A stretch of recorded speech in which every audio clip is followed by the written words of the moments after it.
Palmeiras e Fluminense, às 4h no Allianz Parque, o jogo que pode ser o do título do Palmeiras, né? É necessária uma combinação improvável de resultados para que o Palmeiras seja matematicamente campeão neste final de semana, mas ele pode ser virtualmente campeão, porque se ele vencer o Fluminense, ele vai ser o campeão brasileiro, porque a vantagem hoje no saldo é muito grande, né? O Palmeiras tem hoje 30 gols de saldo, o Botafogo, por exemplo, tem 23, então o Botafogo teria que tirar no mínimo 9 gols, né? Porque 8 gols de saldo, porque o Palmeiras ainda vai fazer mais um, caso ele vença, no mínimo mais um, caso ele vença o jogo contra o Fluminense. Então, são 8 gols de saldo para tirar em 2 rodadas. Ou seja, qualquer time, o Botafogo, que é o que tem melhor saldo, teria que fazer, por exemplo, 2-4-0. Ou o Palmeiras tomar um 3-0 e o Botafogo fazer um 5-0. Então, é algo muito, muito, muito improvável nessa altura do campeonato. E ainda mais tratando do Palmeiras do Abel, que raramente toma vários gols na mesma partida. Então, se o Palmeiras ganhar esse jogo do Fluminense, ele será o virtual campeão brasileiro.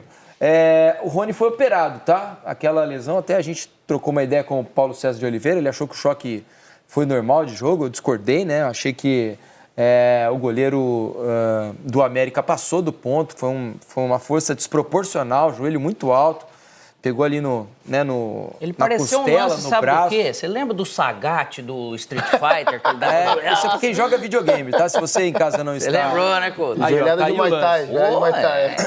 Tá aí o lance. Ele teve uma fratura no antebraço ali, o Rony, tá? No braço, na verdade, não no antebraço. É a única maneira de parar o Rony, né? Correndo. Pois é. Então, ele passou por uma cirurgia para corrigir essa fratura no braço. Rony não joga, então, nessas últimas rodadas. O Abel tem a volta de alguns jogadores importantes para esse jogo, por exemplo, o Gustavo Gomes, Mike, talvez do Luan. Então, você imagina que ele vai voltar ao sistema de 3 zagueiros, Coutinho? Acredito que sim. Nesse último jogo, eu acho que ele não colocou pelos desfalques, mas também por saber que o América seria um time que ia defender muito mais do que atacar, sobretudo no início do jogo.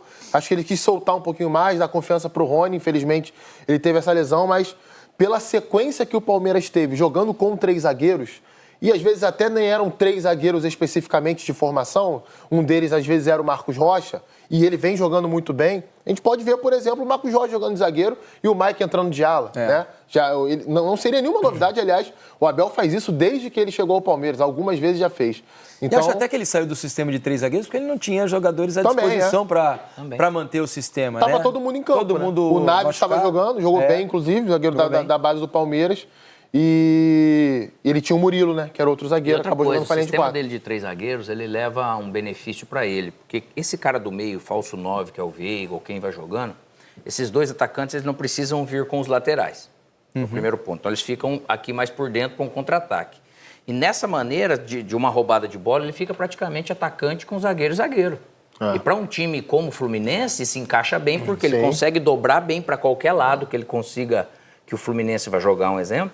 Por mais dificuldade que vai ter, enfim, ele consegue se encaixar bem nesse Fluminense sistema. Envolve, às vezes, 9 jogadores numa ação ofensiva, que é uma coisa que é muito difícil de ver. Quase é por isso que, naturalmente, ele sofre alguns contra-ataques, porque em alguns momentos ele vai perder bola e está com menos gente atrás. Né? Do lado do Fluminense, os desfalques são Samuel Xavier, né, porque estava machucado já.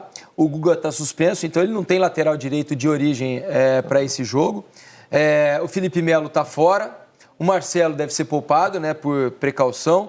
Então, há a possibilidade dele improvisar o Johnny Gonzalez como lateral direito. É uma das possibilidades, a ver o que ele vai fazer. O Ganso também deve ser preservado. Há uma certa preocupação ali nos bastidores do Fluminense em relação à grama sintética nessa altura do campeonato, com o campeonato mundial por vir. Vale lembrar que o Arias se machucou jogando no Allianz Parque, por exemplo. Então, não é um time reserva, mas é um time com 4 ou 5 mudanças aí.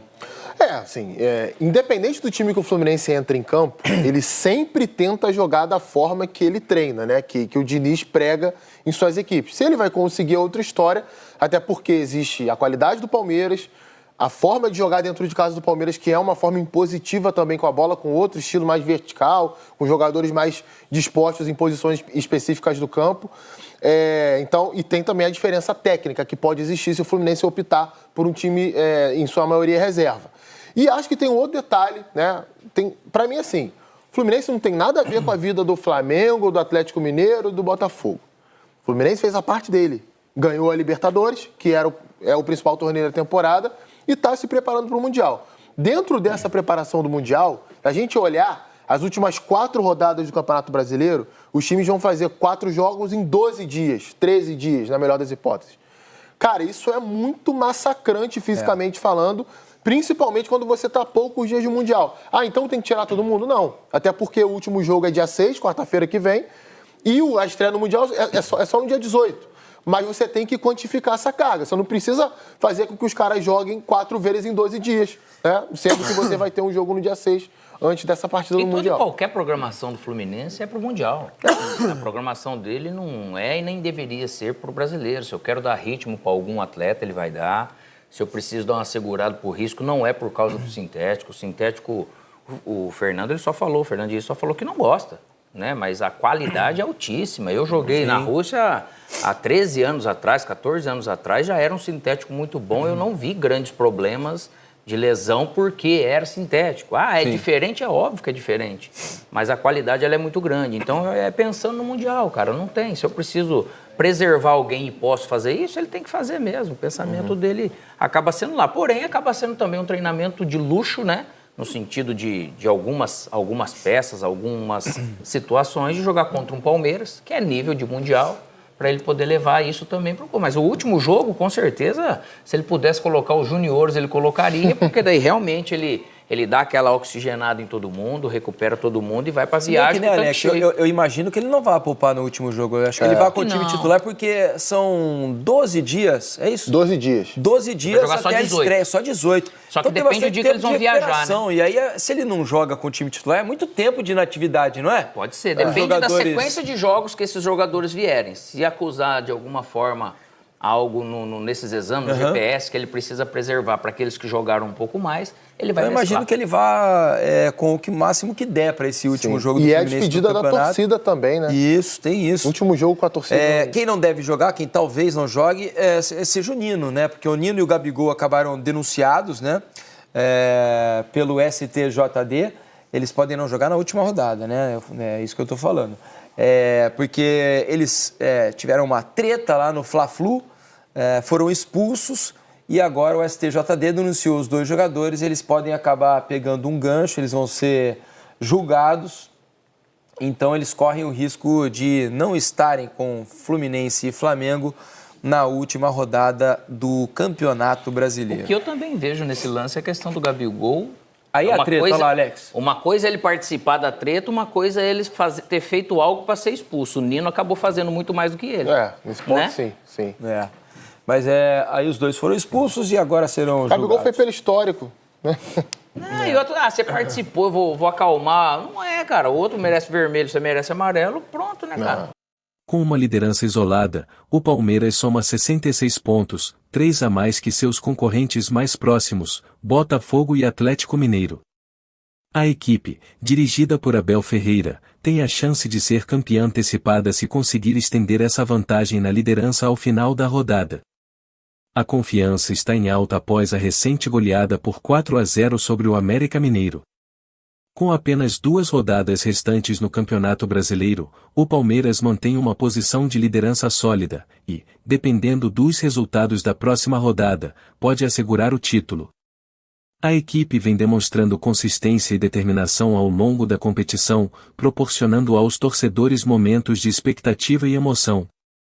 Do outro lado, o Fluminense, após conquistar uma vitória significativa sobre o Santos fora de casa, ocupa a 7ª posição com 56 pontos. Com o Mundial de Clubes à vista, é possível que a equipe opte por utilizar jogadores reservas no confronto contra os paulistas.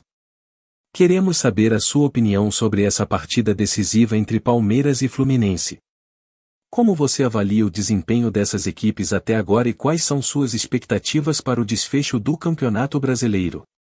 Deixe seus comentários, inscreva-se no canal para mais análises esportivas e não se esqueça de deixar o like se está gostando do conteúdo. Até a próxima!